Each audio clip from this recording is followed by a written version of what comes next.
still, it was the same price, but at least you have some backup. It was the same contractor, he did it, taking a little bit off his price. But also you get other bids, so now you know it's not some crazy.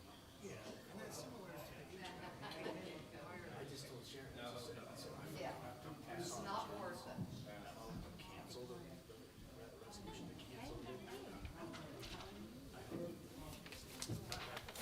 yeah. You know what I mean?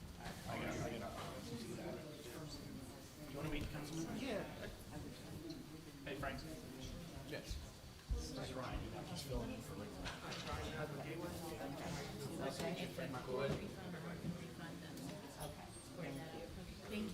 He's on vacation, so he's filling in for Rick. Yeah. Rick's on vacation this week, so. Well, you can't be worse. Yeah. I hope he has a sense of humor.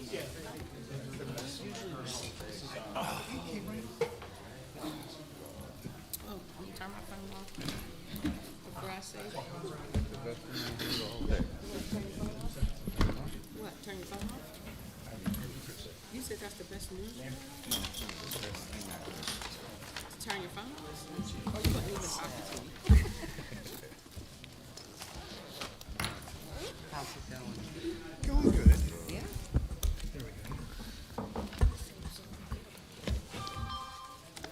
How are you doing in Kansas City?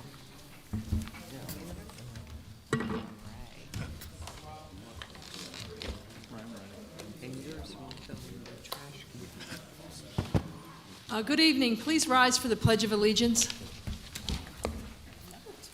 I pledge allegiance To the flag of the United States of America and to the republic for which it stands, one nation, under God, indivisible, with liberty and justice for all.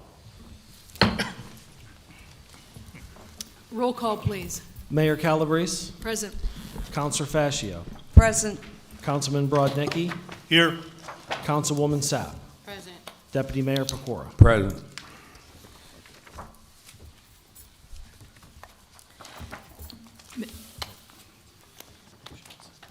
May I get a motion for item number 3, approval of the minutes? Mayor Calabrese, Yes, Councilman Brodnicki. I'd like to make a motion that we approve the minutes of March 20th, 2023. Thank you. May I get a second? Second. Thank you. Roll call, please.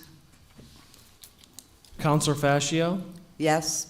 Councilman Brodnicki, Yes. Councilwoman Sapp, Yes. Deputy Mayor Pecora. Yes. Mayor Calabrese, Yes. minutes approved. May I get a motion for item number 4, ratification of expenses? Mayor, Yes, Councilor Fascio. I'd like to make a motion for ratification of expenditures in the amount of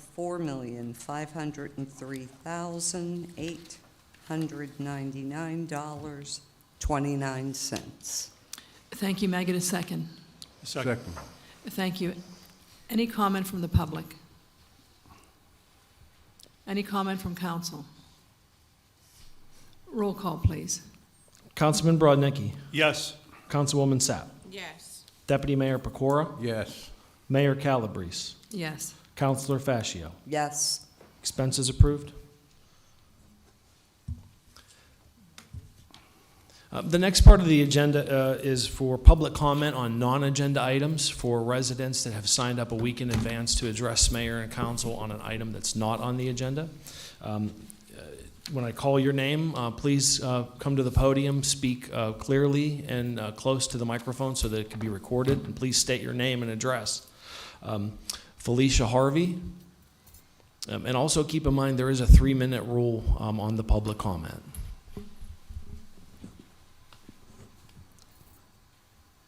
I'm here to address the same issues that I had last time. This mic's up, okay. The message from the mayor. Unfortunately, on Monday, Could you just state your name and address just so for the minutes? Felicia Harvey, 6395 Salzburg Road. Thank you. Unfortunately, on Monday, November 16th, 2020, our virtual council meeting and budget hearing was hacked by despicable cowards who hid behind their phones. The cowards used racial slurs and other hideous language that was extremely offensive. Their words were an assault on everyone in attendance. As soon as we realized that the meeting was being hijacked, the director of IT acted quickly as he could. Although I recognize this happens all over the country right now, I'm truly sorry that this reprehensible incident happened in our council's chambers. Immediately after the meeting, I met with the solicitor and the municipal manager. An investigation began immediately, and communication with the chief, who assured me that their detectives were working diligently. If needed be, we would bring in federal authorities and request the help of the FBI. The mayor wrote this in November of 2020. I was the person that was attacked. I've been dealing with the racial neighbor. I came to speak about it, and all of a sudden we got a person that's hijacking it. It was never found out who it was, or it was never brought to me, and I feel that that's injustice. 2, it's a criminal crime, it's a cyber attack, it's harassment, and it should be investigated to the fullest, like she said. But it hasn't been done because everybody really knows who it is. But I just need somebody to do the investigation, do the proper things. I'm a senior in this community crying out for help, and I have not received it yet. I'm still going through the same thing, and I shouldn't be. Where's my help? I'm reaching out to all of y'all. You guys are the authorities of this community, and I need help. I need somebody to step up and do something. I've done nothing wrong to nobody. All I did was ask for help. And then you just keep on trying to bury me further and further away or sweep it under the rug, and that's not the answer. The answer is the solution of finding out who it was and getting to the bottom of it. Racial discrimination is a violation of my rights and anybody else's. Thank you. So typically, this is just a moment for public comment, but I will respond because this is the second council meeting in a row that this incident from November of 2020 has been brought. And you're correct, I do recall that evening, and we did turn everything over to the proper authorities. I could not address you last week. I had to speak with the solicitor first. I'm sorry, last meeting, because I had to speak with the solicitor first. And I also spoke with you after the last meeting, and you did acknowledge that we did meet with you, met with the chief of police. We turned everything over to all the authorities, and I will let the solicitor, if he feels that a further statement needs to be made, I'll defer to the solicitor. So, thank you, Mayor. What I know, Ms. Hervey, is that the township is doing, the municipality is doing everything they can to address your concerns. What I recalled when I spoke with the mayor was that this matter was in federal court, with the issues between you and your neighbor were in federal court, and there's currently pending litigation. I remembered that there was originally 3 police officers that were sued as well, and I believe, and I went back and I looked at the docket after the last time we were here, and I saw that all of the officers were stipulated to be dismissed. That meeting has nothing to do with all the other stuff. But it's still your neighbor. It's still your neighbor. Ms. Harvey, please let the solicitor finish. This is not. You're talking about the ongoing dispute with your neighbor, No, I'm talking about the interruption in the council meeting. which Racial slurs. you were attributing to your neighbor, correct? Yeah, Didn't I hear you say your neighbor was you believe the one doing that?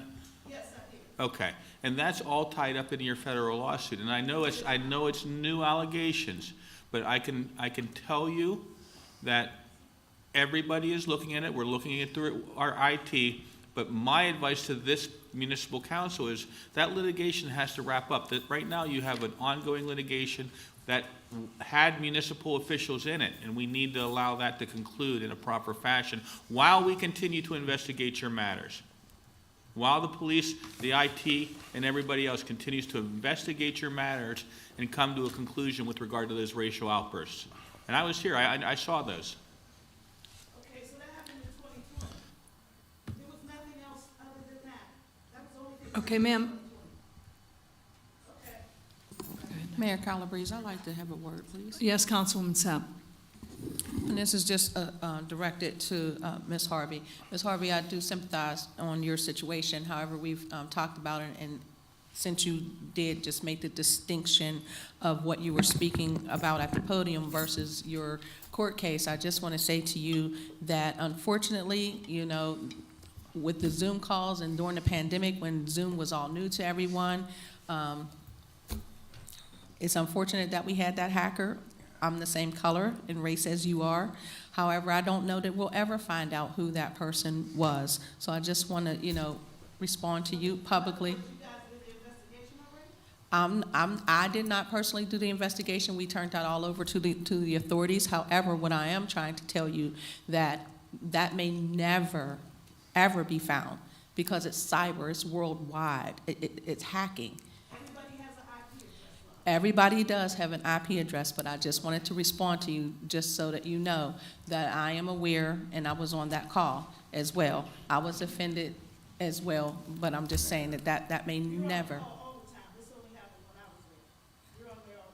Yes, but I just don't want you to be upset or, you know, continue to be upset if it's unfounded, because it very well may be unfounded, which is not going to have anything one way or the other to do with your case. And I'm just speaking since we are from the same culture, okay? Thank you. Greg Swachik?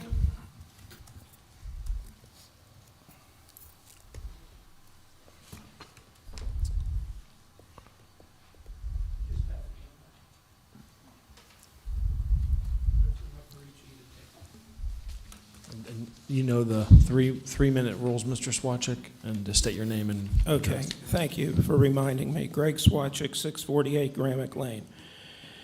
What I'd like to address tonight quickly is just in general how much dignity and respect and so on we give to our neighbors when they come before the Zoning Hearing Board and the Planning Commission. Also, the due process that should occur where we should receive information to do our homework before the meeting, like you get early in your packets delivered by the police. That didn't happen in the last Planning Commission meeting. And since I only have 3 minutes, there's a lot I could talk about, but I'd like to just hit these things on the page if you could follow me. The mayor was there, and so was Joanne at the meeting, and the manager, for the rest of you to know. Page 1 shows Nike Drive. There's in Princeton. There's about 90 homes there that enjoy a dead-end street. The Jewish Center is at the dead end. If you look up a bit, you'll see the Indian Temple. A guy came in to the Planning Commission and wants to put a 900-foot, 30-foot wide road to connect the two being the Indian Temple and the Jewish Center. He bought the 3 parcels of land, having already owned the Indian Temple parcel. They are, Mr. Solicitor, dissimilar in zoning. That's a fact. If you flip from page 1 to page 2 in the back, it's just an aerial of the same thing depicting some more salient points. The outline parcel in red is the new purchase, as you can see, for $550,000. And then the 2 parcels working its way to the Hindu temple. The next page, and I know I gotta go quick here. I did do a Freedom of Information request because Meg didn't let me look at the file the next day like she did typically half a dozen times here in Penn Hills. So that you invoked the 5-day response thing, did respond in 5 days originally, called for a 30-day extension, but that would have put it beyond the 30 days to appeal. After the non-voting meeting last time, I approached the manager, and he said, hey, Greg, your stuff's ready when you want to come. I said, tomorrow. He said, what time? I said, 10 o'clock. And he gave me the next page, which is the 8 conditions recommended by the Planning Department to the Planning Commission to affirm this application. We never saw those. They were not posted on the internet as typically done. The public was blind as to what they are. We couldn't, therefore, interpret them, add to them, delete from them, modify them, discuss them whatsoever. For those of you that were here, you saw the public screaming saying, we didn't see the 8 conditions. What are they? Tell us what they are. There was no response. They also said, we didn't know about the meeting. The room was packed from mainly the people on Princeton. And they said, Please conclude. The posters are falling. Okay, the last part is what he really wants is a parking lot. You can Mr. see in Swatch, different the 3 minutes, configurations. the 3 It's minutes are exceeded. self-explanatory. The time is exceeded. Thank you.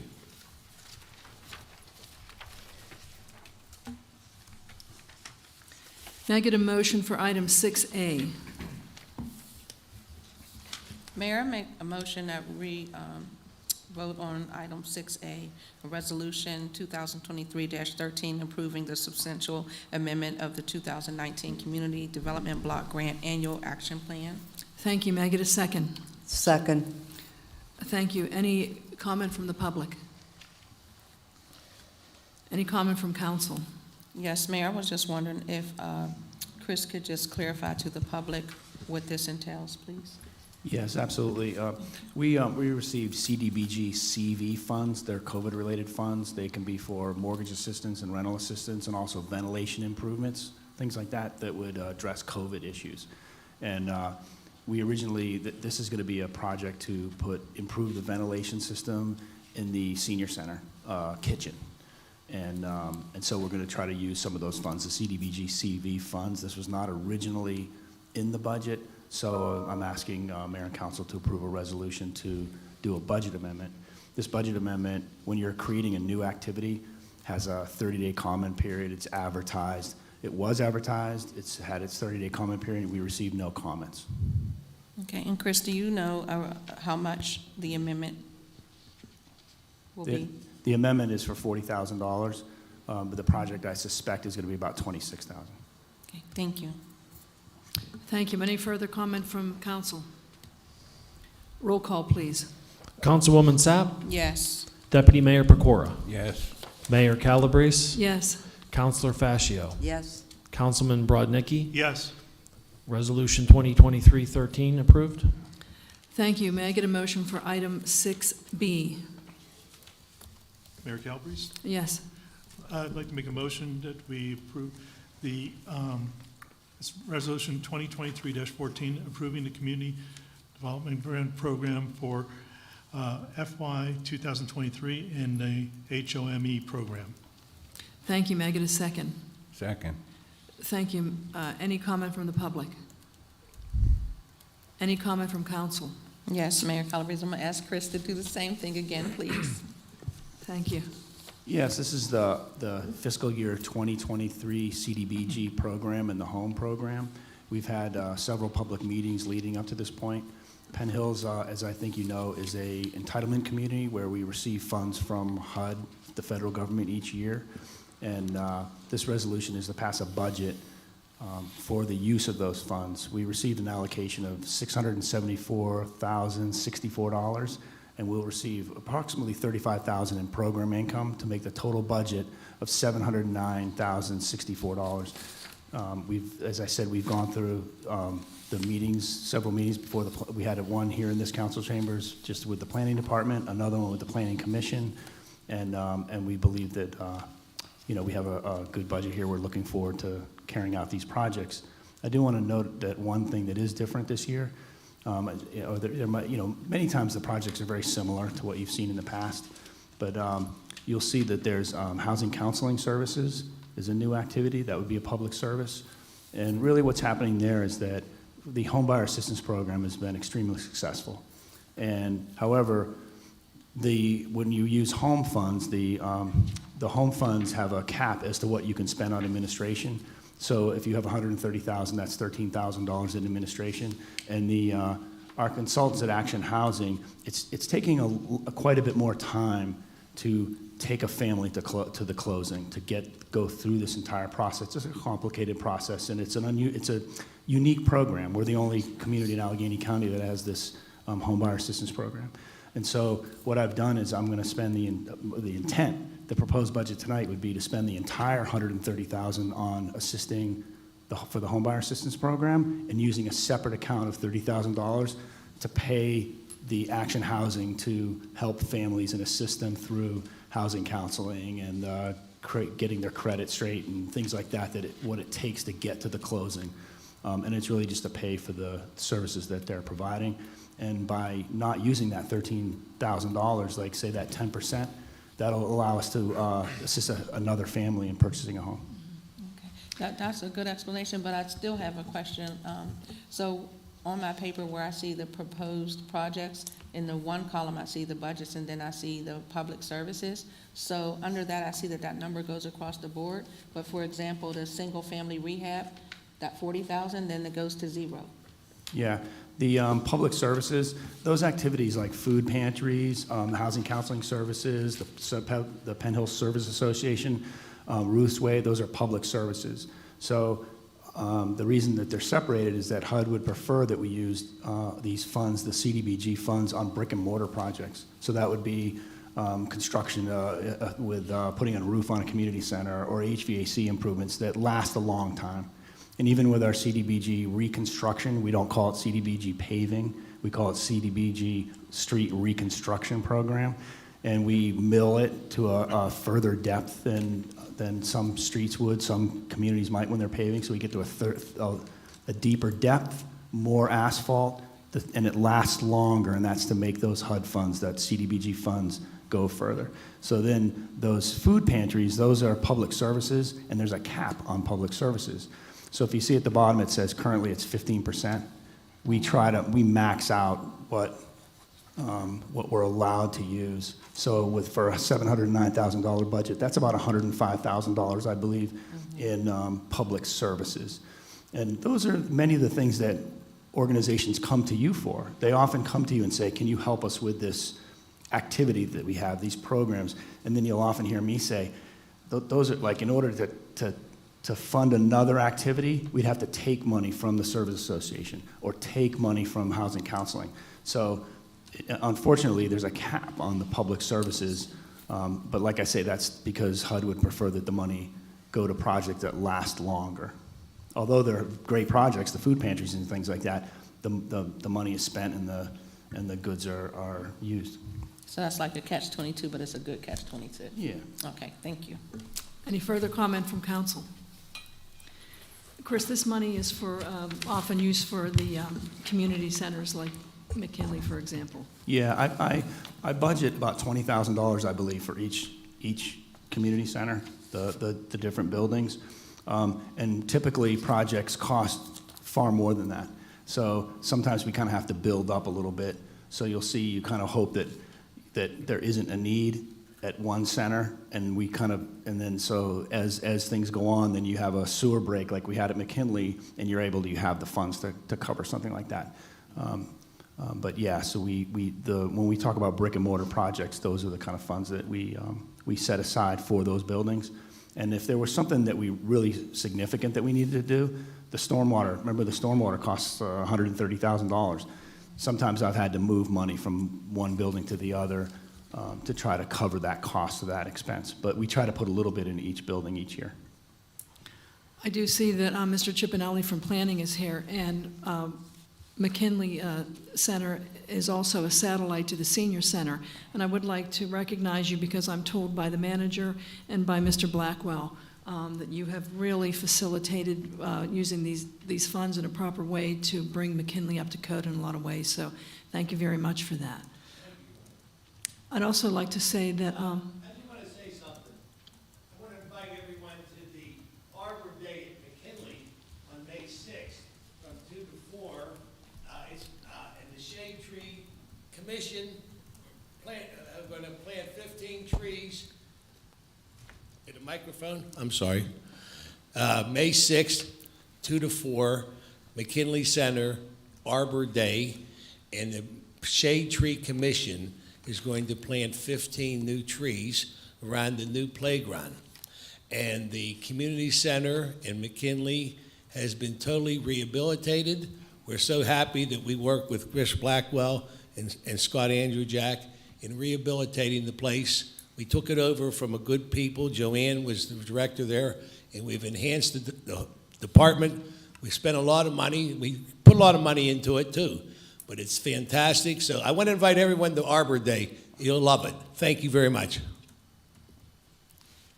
Thank you. So these funds are very well spent, I think, because Penn Hills has we're told by planning, over 75% home ownership, and for people to be able to get in a position to own their own home and to build equity, and then with these amenities that go on to the community, I just want to say thank you so much, Mr. Blackwell, for the effort that you and your department put in.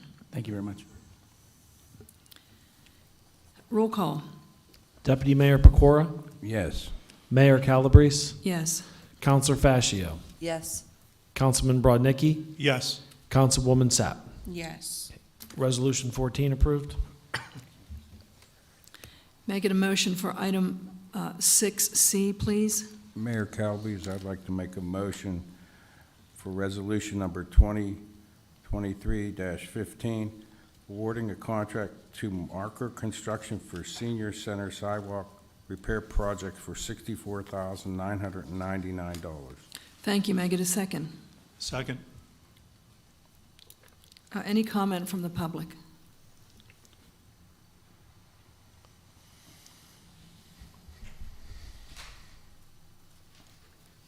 Bill Mobs, 1335 Maple Avenue.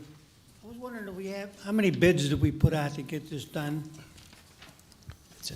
It's in the packet. I can answer. Was Go ahead. Maker Construction the only bid? So I think 10. It looks like 10. There was- It was 10 of 3. Yeah, we received 10 bids for I'm this. seeing 10. 10. Okay, got $64,900 and some dollars. Sounds like a lot of money for a sidewalk. I know how big that building is. Are they using gold flakes in that concrete? The estimate was, Thank you so much. Mr. Mouts, the estimate was $120,000, and we received from $64,900, well beyond that. So we feel confident that it's a good bid. Any further any further comment from the public? Any comment from council? Yes, Mayor Calabrese. Yes. I just want to address Chris. Chris, this has nothing to do with the monies that we had for the awards for the sidewalks that you were working on, starting from Frankstown, working your way up? No, I'm sorry. No, we have multiple sidewalk projects going on right now. I think there's funding for projects on Rhode Road. We've talked about projects on Jefferson Road, even to go all the way to the church there, past the garden club. This is on-site. This is, if you've been to the senior center recently, you'll find that a lot of the sidewalks are twisted and depressed. There's a lot of tripping hazards, and of all buildings, it's a problem. That's something that we need to address. So we're putting sidewalks around, all the sidewalks around the physical building will be replaced. And then there's also some areas like the entrance to the senior center, the entrance drive to the senior center in Jefferson Manor. There's no depressed curb there at this time. So when it was constructed, we didn't have them. So Ryan Enoch, the engineer, he's designed this program where we're going to make all the sidewalks on site accessible, meet current codes, meet current requirements, and that's the gist of the project. Okay, that's good. But we couldn't pull money from one of the sidewalk projects to another sidewalk project, huh? I think that as far as the funding, I'm not sure that we actually received the funding for the other sidewalk project at this time. Okay. I'm not sure if that answers your question. And then It does. And then the sidewalks on Jefferson Road that we continue on further, Ryan's also preparing a feasibility study for that to try to see what it would cost, what we can do there. And you do remember quite some time ago, it's been months, but we did have a meeting about that. I believe it was a non-voting meeting, and actually one of the residents, the biggest issue for that is a lot of times people want it. People want to be able to walk there, but the actual resident that owns the home, we have to get permission from them to put a sidewalk on their property, and then they're responsible for the maintenance of that sidewalk, and sometimes that doesn't go over so well.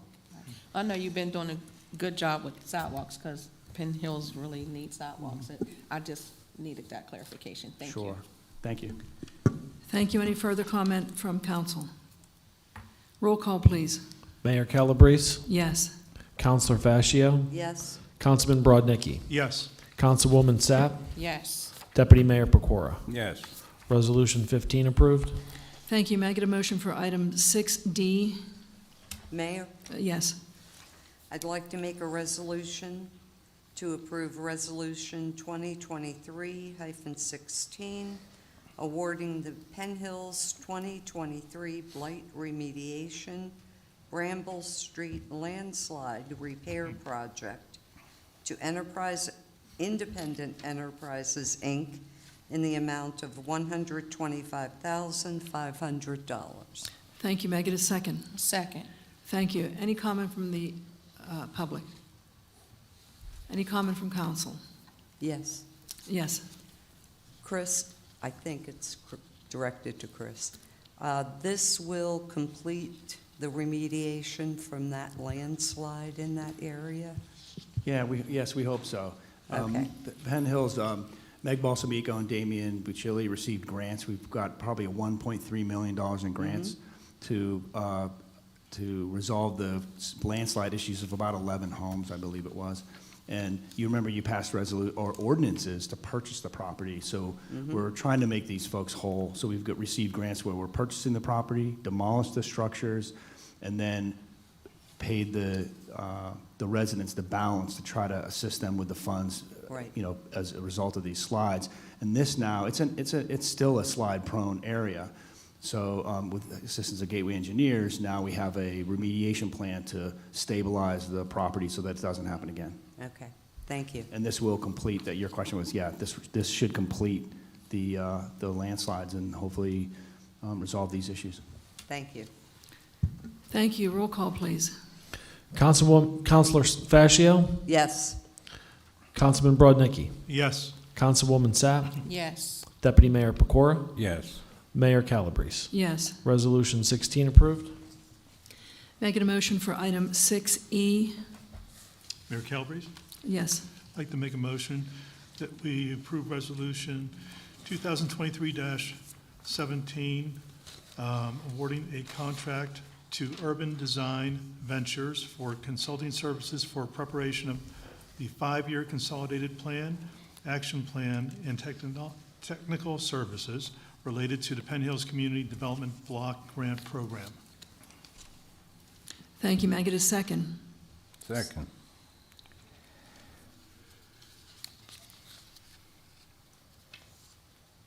Any comment from the public? Any comment from council? Yep, Mayor, Yes. this is Chris's night tonight. Grab the mic. Have we used this Urban Design Ventures before? Yeah, this is probably the third or fourth contract we've had with them. Although it's a professional service, HUD requires that we bid out professional services like engineering, and this is consulting services for the CDBG program every 3 years. And what's kind of interesting about that is HUD requires it every 3 years, and yet they also require the consultant prepare a document every 5 years. So it's kind of unusual that you're hiring somebody that might not be the person that actually carries out the work. But anyway, yes, we've used them. This is probably the third, like I say, the third or fourth contract with Urban Design Ventures. They perform extremely well. The HUD documentation has become extremely complicated. We used to do it all in-house, and now we get the assistance of a consultant to help us through the different documentations and reporting that we're required to do. And so you'll see on there, when you look at their fees, a reason I mentioned some of these things, like the things that they do every year is the annual action plan and the CAPER, the Consolidated Annual Performance Evaluation Report, and those are documents I believe are $8,000 each. So typically it's about $16,000. And then the 5-year consolidated plan, I believe it was $18,000 in the schedule of fees. That's done every 5 years. So that we're in like the 4th year, so it'll be done in a couple of years, but it wouldn't actually be done during this program year, but it will come up under this contract. Okay, I just didn't remember this vendor. Thank you. If we were to hold off on this to understand more about it, would that delay any of the projects?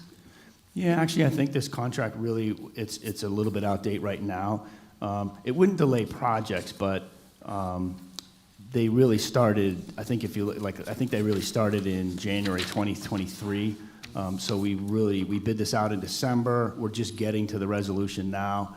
But they've been our consultant for a number of years, and we're very satisfied with the work. What's the total amount, if you know? Oh, like I say, Just about probably, 16? it's probably like 16,000 a year. And then when you look at the different services, I will say they have hourly rates in there, $160, $140. I haven't paid, like I called them today, I emailed with them today, and they don't really charge us for those things. They really, their real focus is on the action plan and the CAPER, and that's where they help us with our auditor, things like that, to put out those documents. So it's not that we pay the 8,000 and the 8,000, then on top of that, an hourly rate? Or is it Yeah, that is the structure? the way the agreement says, you would think so. Right. But I've actually, I've actually asked them, hey, can you send me a bill? And they don't. So I feel like if maybe there was something we really had to delve into, or it took them a lot of time, then they might charge those fees. But most of the work that they do surrounds those two documents. So even all the hearings working up to the, say, submittal of the annual action plan, which was approved tonight, like the hearings that they might come to, that's part of that document. They include that as part of the document, so they don't charge us additional fees for that. But just so we're clear, like if we all get hit by a bus tomorrow, like the way the contract is written, it's not a flat fee of an $8,000 check and then another $8,000 check. It's actually $8,000, $8,000, and then if need be, it can be at an hourly rate. Is that correct? Yeah, that's correct. Okay, so it could be they just don't do it. Okay, thank you. Any further comment from council? Roll call, please. Councilman Brodnicki, Yes. Councilwoman Sapp, Yes. Deputy Mayor Pecora, Yes. Mayor Calabrese, Yes. Councilor Fascio, Yes, Resolution 17 approved. May I get a motion for item 6F? Mayor Calabrese? Yes. I'd like to make a motion that we approve Resolution 2023-18, rejecting bids for the Plum Creek Sewage Treatment Plant boiler replacement. Thank you. May I get a second? second. Thank you. Any comment from the public? Any comment from council? Mayor, Yes. not sure who I'm gonna address this to, probably our engineer. Can you just give me a little bit of clarification on why this bid was rejected? I see what I'm reading, but I'm not clear on as to why. Sure. So this project was to replace the boiler at the Plum Creek wastewater treatment plant. This boiler heats the building. We bid this out in early March and only received one bid. And that bid was about 42% higher than the mechanical engineer's estimate. So we thought it was appropriate to rebid the project to try to get some additional bids. Okay. Mayor, Yes. it's my understanding that the following resolution Yeah, is a result of that rebid, correct. and it looks like about a $10,000 reduction in the bid. Correct. Okay, thank you. Thank you. Roll call. Councilwoman Sapp, Yes. Deputy Mayor Pecora, Yes. Mayor Calabrese, Yes. Councilor Fascio, Yes, Councilman Brodnicki, Yes. Resolution 18 approved. Thank you. May I get a motion for item 6G? Mayor Calabrese? Yes. I'd like to make a motion that we approve Resolution 2023-19, awarding a contract for Plum Creek Sewage Treatment Plant boiler replacement to Sunrise Commercial Contracting in the amount of $204,275. Thank you. May I get a second? second. Thank you. Any comment from the public? Any comment from council? I just want to say, very good job on the part of the manager and the other departments. This actually saved us the money, as Councilor Fascio pointed out. Roll call, please. Deputy Mayor Pecora, Yes. Mayor Calabrese, Yes. Councilor Fascio, Yes, Councilman Brodnicki, Yes. Councilwoman Sapp. Yes. Resolution 19 approved. Thank you. May I get a motion for item 6H? Mayor Calabrese? Yes. I'd like to make a motion that we approve Resolution 2023-20, awarding an excavation contract to State Pipe Services in the amount of $526,000 $1,634, and a lining project to Jet Jack Incorporated in the amount of $1,351,780. Thank you. May I get a second? Second. Thank you. Any comment from the public? Any comment from council? Again, can we ask our engineer to explain, because that's a lot of money, Sure. what we're doing here? So this is for the repair work of the sanitary sewers. This is part of the ongoing maintenance that's required for the system. This was bid under two separate contracts. Contract A was for the point repairs. Those are the areas that they can't line. And contract B was for the actual sewer lining. So this contract includes over 25,000 linear feet of sewer lining, and there's about 50 point repairs and 10 manhole rehabilitations included in this work. So we're lining these pipes so we don't have to tear them out, replace them, and we're saving a lot of money by doing that. Oh, yeah, absolutely. Yeah, lining is definitely the most economical way to maintain a sanitary sewer system. And you only do the point repairs on certain instances or situations where you can't complete the lining. Thank you. Yep. Thank you. Any further comment from council? I'm not sure who this should be directed to. If you know, what fund or funds are these contracts coming from? Would you know that, Sherry? I believe these are going to come out of the capital fund. Okay, very good. Thank you. Roll call, please. Mayor Calabrese, Yes. Councilor Fascio, Yes, Councilman Brodnicki, Yes. Councilwoman Sapp, Yes. Deputy Mayor Pecora, Yes. Resolution 20 approved. Thank you. May I get a motion for item 6I? Mayor, Yes. I'd like to make a motion that we approve Resolution 2023-21, awarding the Sandy Creek and Long Road Concrete Repair Project to Maker Construction in the amount of $344,097.50. Thank you. May I get a second? Second. Thank you. Any comment from the public? Any comment from council? Yep, Mayor. Yes. Okay, I guess back to Chris, grand finale. You want to give us clarification on that? And as I noticed that we have that same contractors. I can answer this one. So this contract is for the repair of some pretty significant concrete defects at the Sandy Creek and Long Road facilities. The repairs include spall and crack repairs, steel framing repairs, new handrail and guide rail repairs where there's some safety issues around the tanks. There will be some new concrete and metal stairs that need replaced at the facilities. We originally intended to bid this out to include two other facilities too. We didn't receive any bids for that project just because the scope of work was so large. But that kind of tells you how much work is needed at these facilities. So Will another bid be going out for the other two facilities? yes, I'm still working with Jen Sarver on that, but the intent is, to try to take a look at the scope and see what we can accomplish this year. Okay. So you're saying that the staircase will be pulled out of both locations? No, so there's one or two staircases at Sandy Creek. I don't have a set of the plans in front of me.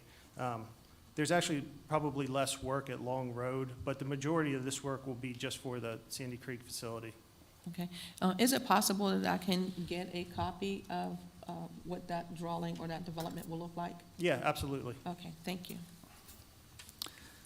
Roll call, please. Councilor Fascio, Yes, Councilman Brodnicki, Yes. Councilwoman Sapp, Yes. Deputy Mayor Pecora, Yes. Mayor Calabrese. Yes. Resolution 21 approved. Thank you. We move to item 7, council comments. Do you have any comments, Deputy Mayor? Yes. I'd like to say that I drove down A or B this week, and it looks beautiful. I want to thank all the people that worked very hard. And I believe Councilwoman Fazio was down there too. So keep up the good work and thank you for everything you do for us. We really appreciate it. Thanks. Thank you. Councilwoman Sapp. Yes, I have a lot to say, Mayor, this evening to report.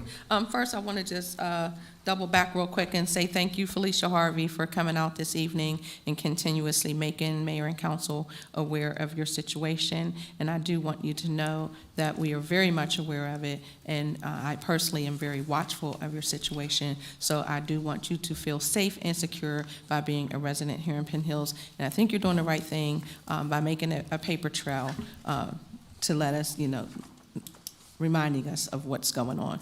All right, so feel free to call me anytime as you do, and do know that we do care and that you are safe. Okay, all right, here we go. So, Mayor, we had a wonderful, wonderful, wonderful time at the ALOM, which is the Allegheny League of Municipalities Conference.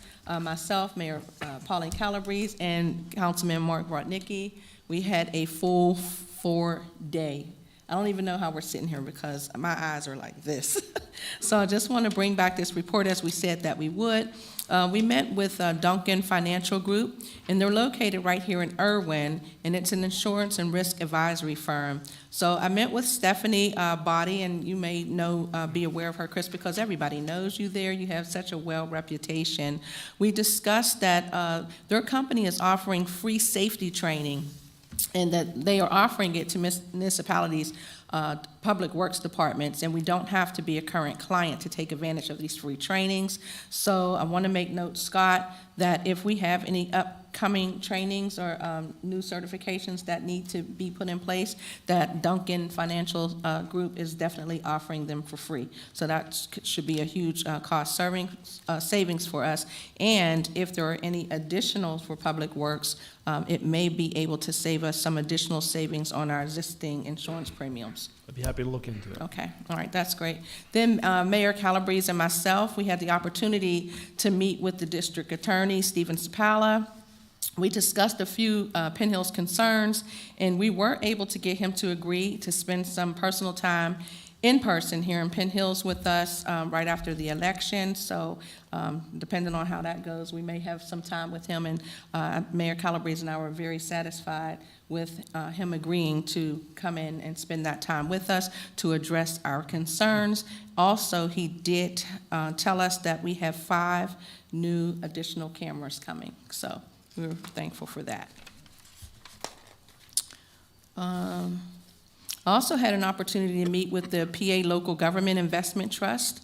I was able to spend some time talking with them. I spoke with a rep. Forgive me, I don't have her name in front of me, but she did tell me that she just emailed you, Sherry. Okay, so if you want to check your email, she'd like to set some time aside just to do a rate comparison. Okay, so I thought that was pretty good. Republic, last time we spoke about at our non-voting meeting, the residents were very concerned about possibly getting a container for glass. Well, we didn't get to go that deep into maybe getting that container like our neighbors have. However, we did get her to agree to doing a glass, she is going to do a glass event. And what she agreed to do is it's going to be called a glass collection event, and I haven't talked to, the mayor and I and council haven't really confirmed the date, but this is just the information we're bringing back, and then we'll come back with a date, all right? But she did agree to do a glass collection event for Penn Hills free of charge, so that's a woohoo. The event will look something like this: 2 huge containers for 2 or 3 hours for empty, clean, dry, leave the labels on glass. Right? It doesn't mean bring your big baker's rack or, your window panels. However, the specs will be given to us when we create the flyer. The rep will also create the flyer for us free of charge, and then we can put it out as we see fit. So that's huge that they will go ahead and do that glass event. And the only thing they need from us, Scott, is 2 things: a date and a location. So at our next non-voting meeting, come with your ideas of where you think it's a good idea to have this glass collection event take place. So I was pretty pleased with that, right, Mayor? You were too? Absolutely. Yeah. All right, the other big one, savvy citizens. This was a huge topic of conversation. And as we met with savvy citizens, I met with them and then I went back and got the mayor because they gave us some very good ideas, and I told them, hang on, let me go back and get my mayor so that you can just say this one time. So she and I went over and we were extremely pleased on what they said. So let me just read to you, because you all had a lot of concerns on why we are not communicating better with savvy citizens. So here's what I found out. All right, Penn Hills has all of the control. Savvy Citizens is just a tool. Savvy Citizens was created for local government. It was intentionally created for one-way communication, and you can all figure out why. Suggested posts, because we had a lot of questions on why, we can't have a specific post from specific groups. So she suggested that the post should be for library announcements, VFW information, public works, tax collection, community events, street paving, dates, etc., just like what we're using now, right? However, Penn Hills could pass an ordinance to say that we allow our residents or our businesses to request to post or have posted, which means that if the Shade Tree Commission wanted to post something, they could come to us and that we can agree or not to have that posted. So if a person, if somebody was having what Jerry Chippinelli just said, you were going to have the Arbor Day down at the building, then he could come to us, for example, and request that we have that post, and then we would decide yes or no. Okay. Now, to keep it a fair game, fair playing field, right? Crafton and, wait a minute, Crafton, I don't want to give any misinformation, McCandless, both McCandless and Crafton have a very desired model that other municipalities are looking at. So we are going to talk with Crafton, and we were looking to find someone from McCandless so that we can just already go ahead and get that date set and have it for you. We're going to look at their model, and then we're going to come back, because they post anything from 130, she said, almost post per day or per week. So that's a lot of communication between their local government and their residents, right? And I think that that's what you're looking for, more communication, a more widespread communication. So we did talk with them, and we are going to look at McCandless and Crafton's model, and then we'll come back with further information. But do know that we took your concerns and we actually met with that vendor, all right? So hope all hearts and minds are clear on that. I told you it was going to be a little bit long, so. All right, Keystone Collection Group. Mayor Calabrese and I met with Rose Hart to discuss any concerns, updates, or questions that they may have or would like to communicate with our Penn Hills residents, and all was good, all was clear. Keystone is proud to represent us, and I believe that our relationship is pretty good with them. What do you think? Excellent. Excellent. All right. I think Councilman Mark Rutnicki, you're going to talk about the solar panel, so I'm not going to discuss that. I also had the opportunity to meet with a representative from the GROW program from Elkasan. I wanted to see if there was any additional available funding for new projects. Chris, once again, you're a hero. You're already 5 steps ahead, not 2, but 5 steps ahead of most people. So kudos to Penn Hills for having you. There is some additional monies available for any upcoming events, projects that we might want to do. So if there's any projects that we're looking to do with regards to the GROW program, they do have some funding available, which I'm sure, Chris, you already knew that. Elkasan, this is a big one. I met with Jeannie Clark. She is willing to come back to Penn Hills again. So how many times has she been here? You know, it's mostly the same people sitting in the audience. We've heard numerous times from Elkasan with regards to the regionalization program that's coming up. You're going to hear more and more about regionalization because it's a thing. And Penn Hills is one of the ones who has not yet come into partnership or agreement. And I want this room, when that date becomes available, I want us to really spread that information, because once and for all, we need to clearly understand how to define that word, what it means, because it affects all of us who live here, right? And we need to hear your points of view, because at some point, we're going to have to decide yay or nay. So we're looking to have Jeannie Clark come and give us a presentation, and hopefully this will be the final time. So at that point in time, we're going to just ask that this room is packed out so that people can understand the definition of what that truly means, versus just hearing it from us five, and it's just, you know, not clearly defined. Everybody is in the topsy-turvy, not understanding what's really happening. But we are one of the municipalities out of many who has not yet come into agreement, okay? Is that all you got? Huh? Is that all you got? Nope. Almost done, almost done, almost done. I really am almost done. But it was a lot. It was a 4-day conference, and you know what? They trusted us to bring back this information, and we did, right? We lost a lot of sleep over that conference. All right. Duquesne Light and the Pennsylvania Department of Environmental Protection Service, we were able to go to them and discuss the possibility of up and coming, for them to come out to Penn Hills to do a free assessment of our parks, our libraries, and other municipal spaces to place electric charging stations. That's a thing anymore. We are also moving into the future, and we want to move our vehicles into the future as well.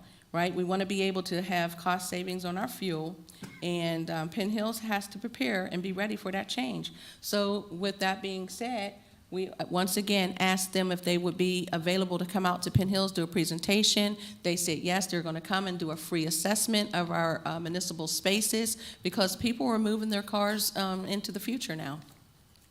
All right. We were also invited, and I did take the invitation. I accepted the invitation on behalf of mayor and council. We were invited out to West Mifflin, because West Mifflin is the first municipality to have the municipal charging stations, and they're doing really good. They've already generated a lot of revenue, right? And I feel like if Penn Hills can do that, that's just an additional way that we can hopefully keep our taxes low.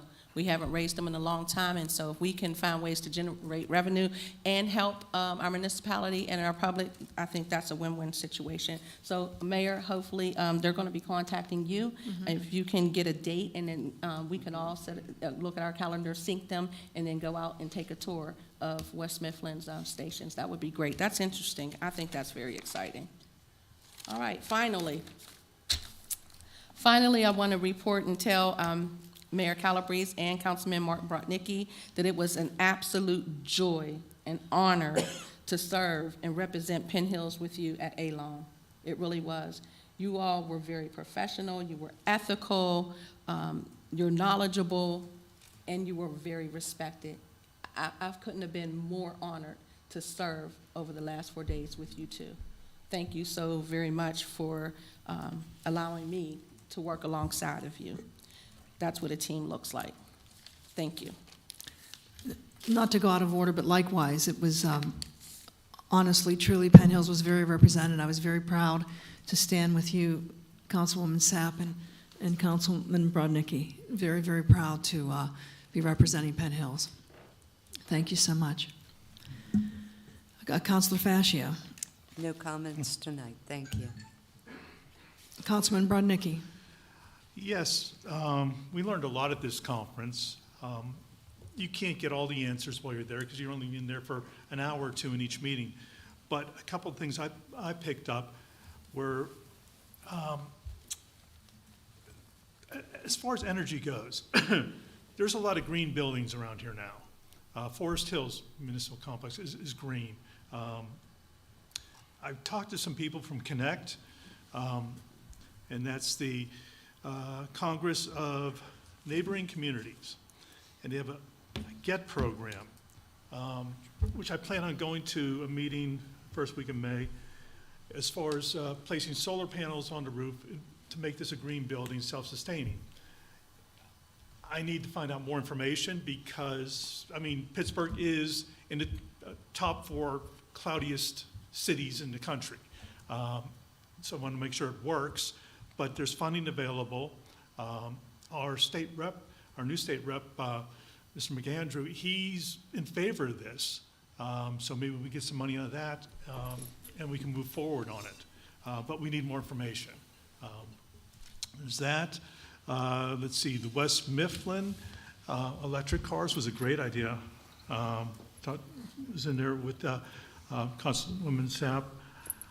I was leery as far as the cars, electric cars have a certain distance before they have to be recharged. They said, and also batteries have a certain life. But they said these cars could go about 350 miles between recharging, and almost all police cars don't travel that much in one day. They could do their service during the day, recharge overnight. Batteries have a life of about 10 years. Car turnover is a lot shorter, so replacing the batteries is not going to be an issue as far as that goes, and it'll save a lot of money. Plus these recharging stations, you can get them just for use for your municipality, or you could have that and also for the residents and charge them, which there are communities doing that, and that's a way of increasing revenue. So that's another thing to look into there. Maybe converting our police force to electric vehicles. It's being done. It's no longer something of the future. The future is now. So we should look into that. And Savvy, one thing that they told me is they're now, and we're doing it right now, we're putting our logos on our events on the Savvy schedule. And it just gives it a better look and makes us stand out a little bit more. And that's what I have. Thank you so much. So just to be clear, so when we talk about the charging stations, there's sort of two categories, right? One is we want to eventually take advantage of grants for private citizens, for individuals, because we want, when you take a look at our entranceway to, one of the entranceways, is coming from the Turnpike to the Parkway to Rhode Island Road. So we do want to be able to have people who are not residents here, and our own residents as well, but to be able to come here and go to charging stations for private individuals. In addition, we did talk with West Mifflin, where they took their municipal vehicles. So we're talking about private vehicles and we're talking about municipal vehicles to eventually, for example, as Councilman Brodnicki said, our police vehicles, even EMS, and go not necessarily hybrid, but all electric. And so those are things that we're looking into. All of these things dovetail, right? Because what we need to do is we need to, as we always say, and we hear this often, it's our residents. Our number one, the most important thing for us is our residents. We need to fill each and every home. We need to do more development here. So we do have the programs like we talked about tonight to help people become homeowners and to earn that equity and to, actually to expand Penn Hills. In addition to that, we have things like we met with the Shade Tree Commission again. One of the very first things that we started almost 4 years ago was to take all of our major roads, and it sounds like I'm repeating myself, but the reality is you take a look at Lime Hollow Road, over $3 million on that, Halton Road. Coming into Rhode Island Road, we have Allegheny River Boulevard, which we're working with Mr. Duncan is there. A few days ago, we met with the Shade Tree Commission again. All of these things are coming into fruition. So we met again to take a look at, to finish we started the first portion of Rhode Island Road. Now we're coming in the entranceway. A plumber has gone out there to start a water source, to have a garden to the entrance of Penn Hills, because let's face it, that's our front door. We want people to be our first point of entry, although we have many roads, but typically our first point of entry from other states and other regions, and that's where we need to draw from, is coming from the Turnpike. So a plumber was out there, and I'm not sure if they actually started I know that they started to lay the groundwork for that. We had months and months ago, so it takes time for all these things that are in the pipeline to come through. Duquesne Light, we had engineers from Duquesne Light come out, and they're taking a look at our lighting. Now, this will take probably 4 to 5 years, but they started with Rhode Road. We have a lot of seniors on that road. We have some individuals that they rely on public transportation, or they may have, a lot of times we'll see electric wheelchairs. Rhode Road is dark and dangerous, so Duquesne Light has already come to Rhode Road first, and the lighting has been assessed there, and they've gone from Rhode Road out to Frankstown Road and making their way down the path to Frankstown Road to improve the lighting so that it is proper for safety for our residents, but at the same time that it's not going to create light pollution. Our sidewalks, so all of this dovetails for the safety and the amenities of our residents. And we did spend a lot of time learning all these various, it was just mind-blowing what we learned up at the conference. And one of the things is accessibility. Penn Hills we're pretty far ahead in terms of other municipalities right now. If you'll notice driving along Frankstown Road, for example, our traffic lights now are, what good does it do if you have a sidewalk that everyone can't walk on, not just to stop a tripping hazard. So our traffic lights are starting to they're all getting replaced, and the technology is so that it's safe for our school children, our seniors, for people that need physical accommodations. So please try to take notice of that. We are making a safer community for everyone. We were up at the conference, and I came back to attend the conversation at Linton for the young black motivated kings and queens to address gun violence. Young people are getting involved. We're trying to work with and in cooperation with not just the municipality and our police department, but also with faith-based organizations, nonprofits. We're joining forces with, for example, individuals from the NAACP, people from the Human Relations Commissions. So all of this groundwork is starting to be laid, and when we were up there, I'll close with this because I'm very, very proud of this, which we received. But before I tell you what we received from the county, I do want to point out, when you come here, it might seem sort of robotic, or we're just going through the agenda and we're checking off each of these, and it sounds as if we already, have our minds made up. What happens is we spend all this time reviewing all this, so sort of our homework is done ahead of time. But when you hear what's happening, these department heads, part of why I was so proud of being up at the Allegheny League of Municipalities is they look to us because we are the largest municipality outside of Pittsburgh. We're huge, and we've already proven to the county, to the state, to the federal government that we have the ability to handle these types of funds. We're a very good model. We are a pilot program for the mental health component that's coming into our police department. But that has to do with our staffing. So the department heads and all the staff, they're the ones that help us do this, because no one person sitting up here or no one person in any entity can do it all. So I am very, very proud of the work the council does, but you also need to know that it starts from every department head and goes all the way through everyone on the staff.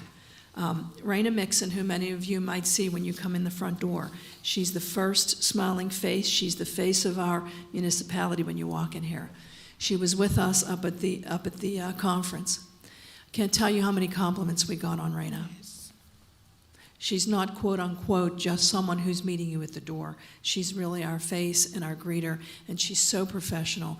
And again, it takes so many people to make this work. So if you'll indulge me for a moment, we received this community citation of recognition from the Allegheny County Executive Richard Fitzgerald. This was awarded to Penn Hills. We are now a 2023 banner community. This was presented by Allegheny County Executive Richard Fitzgerald on the 15th day of April 2023, where he states, each year we celebrate local government during the month of April. highlighting the work that elected and appointed officials do in local communities to serve their residents, organizations, and businesses. Local government, including municipal authorities, have the most direct impact of any level of government on the daily lives of residents. It has been my privilege to honor the municipalities and authorities that are committed to professional development, prudent fiscal management, transparency, accountability, and proactive communications that engage community residents and stakeholders each year. Your designation as a banner community is a public recognition of those efforts and an acknowledgement of how fortunate we are to have an entity that provides effective, efficient, and accountable services in Allegheny County. Congratulations on this recognition.